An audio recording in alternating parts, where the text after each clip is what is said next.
মেরাজ থেকে ফিরে আসলেন, বিশ্বনবী বর্ণনা করলেন, আমি বাইতুল মাকদাস দেখেছি মাঝরাতে, লক্ষাধিক নবীকে নিয়ে নামাজের ইমামতি করেছি, 7 আকাশ দেখেছি, আল্লাহর আরশ দেখেছি, আল্লাহর সাথে কথা বলেছি, আবার ফজরের আগেই মক্কায় ফিরে এসেছি।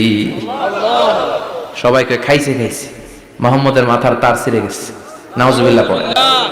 আবু জাহেল, উতবা, সাইবা সবাই মিলে একটা সুযোগ পেল, বলল এতদিন আমরা আবু বকররে বুঝাইতে পারি না, আজকে মুহাম্মদ যে গাঞ্জাখুরি কথা বলে এটা বললে আবু বকররে আমাদের দলে নিয়ে আসা যাবে। সবাই সাইয়েদনা আবু বকরের কাছে যায়, যে বলে আবু বকর জানো নাকি তোমার নবী নতুন কথা আমদানি করেছে? কি বলেছে আমার নবী? তোমার নবী বলে মাঝরাতে বাইতুল মাকদাস গিয়েছে। বাইতুল মাকদাসে তখন দ্রুতগামী ঘোড়া দিয়ে ছুটলেও যেতে লাগে 15 দিন। অ্যাবাউট টার্ন কাম ব্যাক, ফিরে আসতে আরো 15 দিন, মোট কয় দিন? 1 মাস, যেতে আসতে 1 মাস।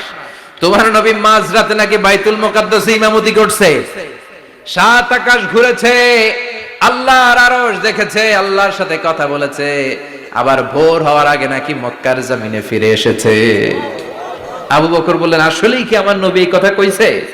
সবাই এক বাক্যে বলে হ্যাঁ, তোমার নবী মুহাম্মদ এই কথা বলেছে। আবু বকর দ্ব্যর্থহীন কণ্ঠে ঘোষণা করে দিলেন, আমার নবী যদি এই কথা বলে থাকে, আমার নবী সত্য বলেছে।